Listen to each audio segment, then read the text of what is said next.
Hi అండి అందరికీ welcome back to my channel. అందరూ ఎలా ఉన్నారండి? సో నేనైతే చాలా సండే మినీ వ్లాగ్స్లో ఈ టిప్స్ షేర్ చేశానండి. సో సండే అనేటప్పుడు కంపల్సరీ మా పిల్లలకి ఏదో ఒక చేదైతే పడతాను. అది కరక్కాయ కావచ్చు, లేకపోతే జీలకర్ర కావచ్చు, ఏంటంటారు పసుపు కొమ్ము కానీ సొంటు కొమ్ము కానీ ఇవన్నీ అరగదీసి పడుతూ ఉంటాను. సో ఈరోజు వచ్చేసి వేప చెక్క చేదు పడుతున్నాను అనమాట. ఇది చాలా మంచిది. చిన్నప్పుడు అయితే మా అమ్మగారు కంపల్సరీ మంత్లీ వన్స్ కంపల్సరీ ఇచ్చేవారు. అప్పట్లో గ్లాసులు ఇచ్చేవారు అనమాట.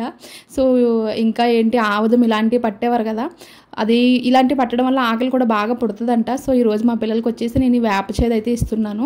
సో మొక్కలు ఎక్కువ అవైలబుల్లో ఉంటే చెక్క తెచ్చి మరగబెట్టుకోవచ్చండి. సిటీస్లో ఉన్న వాళ్ళకి మొక్కలు అంత చెక్క తీసి పెట్టేంత అవకాశం ఉండదు కదా. సో అలాంటప్పుడు వేప చిగుర్లు ఉంటాయి కదా, వేప చిగుర్లు తీసుకొచ్చి మరగబెట్టి అయినా పట్టుకోవచ్చు, లేకపోతే చెదగ కొట్టి దాన్ని కొంచెం వేడి నీళ్ళలో వేసి స్ట్రెయిన్ చేసి ఇచ్చినా సరిపోతుంది. సో ఇది పట్టడం వల్ల కడుపులో నులు పురుగులు ఉంటాయి కదా, అవి కూడా పోతాయంట. ఆకలి కూడా బాగా పుడుతుంది, ఇష్టంగా తింటారు కూడా. సో ఇక్కడ మా పిల్లలకైతే మరగబెట్టేసి అందులో తేనె కలిపిస్తున్నాను. మా రుద్రాంశ అయితే తాగేస్తాడు, కానీ మా తన్విక అయితే తాగుతుందో తాగదో అని డౌట్ నాకు. మాకైతే చిన్నప్పుడు మా అమ్మగారు పట్టినప్పుడు మ్యాక్సిమమ్ సన్ రైజ్ అంటారు కదా, తెల్లవారకు ముందే పట్టేసేవారు అనమాట. సో నేనైతే పరిగే పట్టేసేదాన్ని, అక్కడ దాక్కొని ఇక్కడ దాక్కొని చేసేదాన్ని. మా చిన్నన్నయ్య మా పెద్దన్నయ్య అయితే తాగేసేవారు, కానీ నేనైతే అస్సలు ఇంట్రెస్ట్ చూపించేదాన్ని కాదు తాగడానికి. సో ఆ డేస్ అన్నీ గుర్తొస్తున్నాయి మా పిల్లలకు పడుతుంటాయి ఇప్పుడు.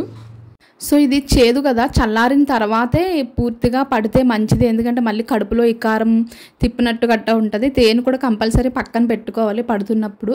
మా వాళ్ళు ఏంటి వేప చేదు కంటే తేనె ఎక్కువ తాగుతారేమో అని అనిపిస్తుంది. సో పట్టంగానే తేనె అయితే నాకిస్తే కొంచెం వాళ్ళకి ఇకారం రాకుండా ఉంటుంది. ఈలోపు ఈ పిల్లలకి సంబంధించిన వాటర్ మరగబెట్టేసుకున్నాను. ఈరోజు స్పెషల్ వచ్చి మా రుద్రాంశ అయితే నిన్నటి నుంచి సాటర్డే నుంచి కూడా నాకు పూరీ కావాలి అంటున్నాడు. సో నిన్నైతే కుదరలే, ఇంకా స్కూల్కి పంపించడం హడావడి అయిపోయింది అంతా. ఈరోజు అయితే పూరీ చేసి పెట్టాను.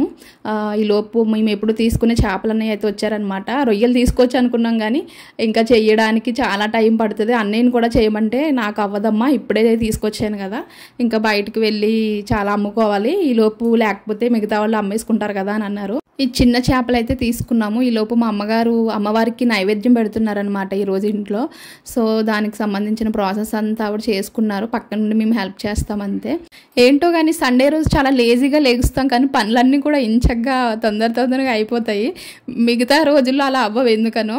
సో ఈరోజు మా ఇంట్లో సండే స్పెషల్స్ వచ్చి పిల్లలకి కైమా, మాకైతే చేపల పులుసు అనమాట. మీ ఇంట్లో మీరేం స్పెషల్స్ వండుకున్నారో కమెంట్ సెక్షన్లో కమెంట్ పెట్టండి.